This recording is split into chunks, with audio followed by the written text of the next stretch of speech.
আপনাদের প্রত্যেককে ওয়েলকাম বাংলার খবর অফিসিয়াল ইউটিউব চ্যানেলে। আপনারা যদি আমাদের এই বাংলার খবর অফিসিয়াল ইউটিউব চ্যানেলটিতে আজকে নতুন হয়ে থাকেন, অবশ্যই সাবস্ক্রাইব করে নোটিফিকেশনটাকে অন করে নেবেন। এবং আপনাদেরকে নিয়ে আমাদের যে বাংলার খবর অফিসিয়াল ফেসবুক পেজ রয়েছে, অবশ্যই আপনারা আমাদের বাংলার খবর অফিসিয়াল ফেসবুক পেজে যুক্ত হয়ে যাবেন। ভিডিও ডেসক্রিপশন বক্সে আমরা লিঙ্ক দিয়েছি।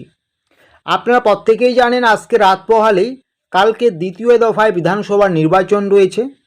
আপনারা অনেকে নতুন ভোটার রয়েছেন, যাদের আপনাদের ভোট দেওয়ার সেরকম কোনো অভিজ্ঞতা নেই। তো আপনারা কি করে ভোট দেবেন, বা যারা এই ভোট দেওয়া নিয়ে আপনারা চিন্তার মধ্যে রয়েছেন, তো আপনাদের কিন্তু আমরা লাইভ দেখাচ্ছি যে আপনারা কালকে কি করে ভোট দেবেন। তো অবশ্যই ভিডিওটাকে স্কিপ করবেন না, শেষ পর্যন্ত দেখবেন। তো অন স্ক্রিন দেখতেই পাচ্ছেন কি বলা হয়েছে। দ্বিতীয় দফায় ভোট, আপনারা জানেন যে প্রথম দফার ভোট 23শে এপ্রিল হয়েছে, কালকে হচ্ছে 29শে এপ্রিল, কালকে হচ্ছে শেষ দফা অর্থাৎ দ্বিতীয় দফায় ভোট। কাল কিভাবে ভোট দেবেন, ভোট দিতে যাওয়ার আগে অবশ্যই ভিডিওটা দেখুন, এবং ভোট কেন্দ্রে মোবাইল ফোন নিয়ে যাওয়া যাবে কিনা এই বিষয়গুলো কিন্তু আপনারা জানতে চান, ঠিক আছে? দ্বিতীয় দফায় ভোট দেবেন তো অবশ্যই ভিডিওটাকে স্কিপ করবেন না। কি বলা হয়েছে অন স্ক্রিন দেখতেই পাচ্ছেন। কি বলা হয়েছে আপনারা প্রত্যেকেই জানেন, আজ রাত পোহালেই কাল থেকে শুরু হচ্ছে দ্বিতীয় দফায় বিধানসভা নির্বাচন।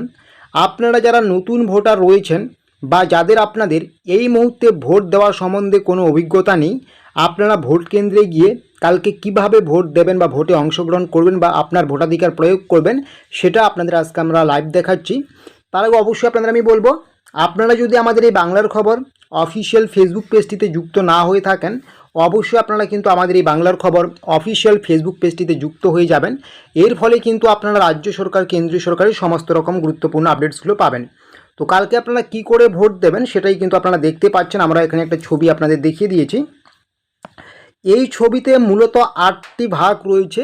এই 8টি ভাগ আপনি যদি একটু ভালো করে বুঝে নেন, তাহলে কিন্তু আপনি বুঝতে পারবেন যে কালকে আপনাকে কি করে ভোটটা দিতে হবে। সবার প্রথমে 1 নাম্বার যে ভাগ দেখতে পাচ্ছেন, বেশ কয়েকটা ভাগে কিন্তু ছবিটা দেওয়া আছে। 1 নাম্বারে কি বলা হয়েছে, ভোট কেন্দ্রে প্রবেশ। এখানে কি বলা হয়েছে দেখতেই পাচ্ছেন, এখানে ভোট কেন্দ্রের ছবি দেওয়া আছে। এখানে ভোট কেন্দ্রে সবার প্রথমে আপনাকে প্রবেশ করতে হবে। আপনার যে নির্দিষ্ট ভোট কেন্দ্র রয়েছে, ভোটার তার নির্ধারিত ভোট কেন্দ্রে প্রবেশ করবেন, তার আগে অবশ্যই আপনাকে লাইনে থাকতে হবে। লাইনের পরপর এক এক করে আপনাকে যেতে হবে। যখনই আপনার সময় হবে আপনি ভোট কেন্দ্রে যাবেন। ভোট কেন্দ্রে যখনই যাবেন, 2 নাম্বারে আপনাকে কি করতে হবে, আপনার এখানে কাজ নেই, ওখানে যারা অফিসাররা রয়েছেন পরিচয়পত্র যাচাই। সবার প্রথমে 1 নাম্বারে আপনাকে ভোট কেন্দ্রে প্রবেশ করতে হবে। 2 নাম্বারে পরিচয়পত্র যাচাই। কি বলা হয়েছে, ভোটার তার জাতীয় পরিচয়পত্র, এটা যেহেতু আমরা বোঝানোর স্বার্থে দিয়েছি, এখানে জাতীয় পরিচয়পত্র বা ভোটার কার্ড না থাকলে আধার কার্ড, প্যান কার্ড, এই আইডিগুলো কিন্তু দেখাবেন, ঠিক আছে? ওখানকার কর্মকর্তারা যারা রয়েছেন আপনাদের কিন্তু এই সমস্ত পরিচয়পত্র যাচাই করবেন। এই পরিচয়পত্রগুলো যাচাই করার পরে 3 নাম্বার আপনাকে কি বিষয় করতে হবে, ভোটার তালিকায় স্বাক্ষর। আপনার যে ভোটার তালিকাটা রয়েছে সেখানে কিন্তু বসে থাকবে অফিসাররা। পরিচয় যাচাই শেষে ভোটারকে ভোটার তালিকায় স্বাক্ষর করতে হবে। ওখানকার অফিসাররাই কিন্তু আপনাকে বলে দেবে কোথায় স্বাক্ষর করতে হবে। সেখানে কিন্তু আপনাকে স্বাক্ষর করতে হবে, বা স্বাক্ষর করতে যদি কোনো অসুবিধা হবে, সই করতে অসুবিধা হয়, আপনাকে কিন্তু আঙুলের ছাপ দিতে হবে।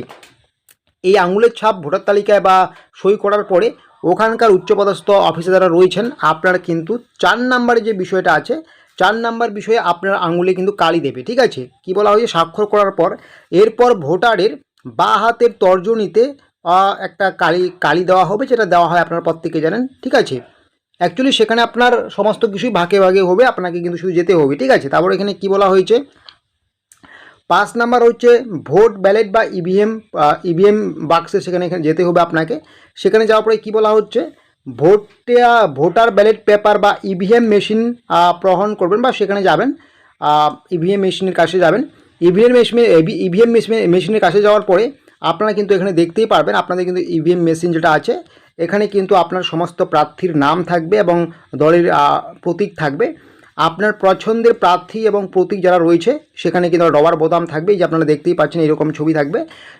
সেটার পাশেই কিন্তু আপনাকে টিপে ভোট দিতে হবে, ঠিক আছে? মানে আপনার পছন্দের যে প্রার্থী রয়েছে বা প্রতীক রয়েছে আপনার দলের, সেই দলের সোজা যে বোতামটা রয়েছে সেখানে টিপে কিন্তু আপনাকে ভোটটা দিতে হবে, ঠিক আছে। ভোট দেওয়ার পরে এখানে একটা দেখতে পাচ্ছেন এভাবে ব্যালট পেপার ব্যালট বক্সে ফেলবেন বা ইভিএমে জমা দেবেন। এটা কিন্তু অ্যাকচুয়ালি এটা এখানে বলা হচ্ছে ফেলবেন, এখানে ফেলার কোনো প্রয়োজন নেই আপনাদের। এটা কিন্তু বর্তমান পুরোপুরি অনলাইন সিস্টেম হয়, ঠিক আছে, ইলেকট্রিক মেশিনের মাধ্যমে যেহেতু হয়। তো আপনি যখনই আপনার পছন্দের প্রার্থীকে ভোটটা দেবেন অটোমেটিক কিন্তু ব্যালট পেপার যেটা আছে সেটা কিন্তু বক্সে বা ইভিএমের মাধ্যমে কিন্তু একটা বক্সের মধ্যে পড়ে যাবে, আপনারা দেখতে পারবেন, ঠিক আছে। এটা করার পরে ভোট কেন্দ্র ত্যাগ, ঠিক আছে, আপনাকে কিন্তু ভোট কেন্দ্র থেকে বেরিয়ে আসতে হবে। তো মূলত এভাবেই কিন্তু আপনাকে কালকে দ্বিতীয় দফার যে বিধানসভা ভোট রয়েছে সেই ভোটে অংশগ্রহণ করতে হবে। এখন আরেকটা বিষয় আপনারা জানতে চান যে এখানে আমরা বলে দিয়েছি যে মোবাইল ফোন নিয়ে যাওয়া যাবে কি না। আপনি মোবাইল ফোন চাইলে নিয়ে যেতে পারেন ভোট কেন্দ্রে, কিন্তু মোবাইল ফোন নিয়ে ঢুকতে পারবেন না, ঠিক আছে। আপনার যে বিএলও থাকবে সেই বিএলওকে জমা দিতে পারেন বা আশেপাশে কোনো বন্ধুবান্ধবকে কিন্তু দিতে পারেন, ঠিক আছে। তবে আপনি ভোট কেন্দ্রে যেখানে ভোট যে কক্ষে ভোট হচ্ছে বা ইভিএম বক্সের কাছে কিন্তু আপনি গিয়ে ফোন নিয়ে ভোট দিতে পারবেন না, ঠিক আছে। তো এটাই ছিল আজকের একটি গুরুত্বপূর্ণ আপডেট। এরকমের ছোটো বড়ো তথ্য বা আপডেটসগুলো পাওয়ার জন্য অবশ্যই আপনারা আমাদের এই বাংলার খবর অফিসিয়াল ইউটিউব চ্যানেলটিকে সাবস্ক্রাইব করে নোটিফিকেশনটাকে অন করে রাখবেন, ঠিক আছে। তো কী করে ভোট দেবেন আশা করি আপনারা বুঝতে পারছেন।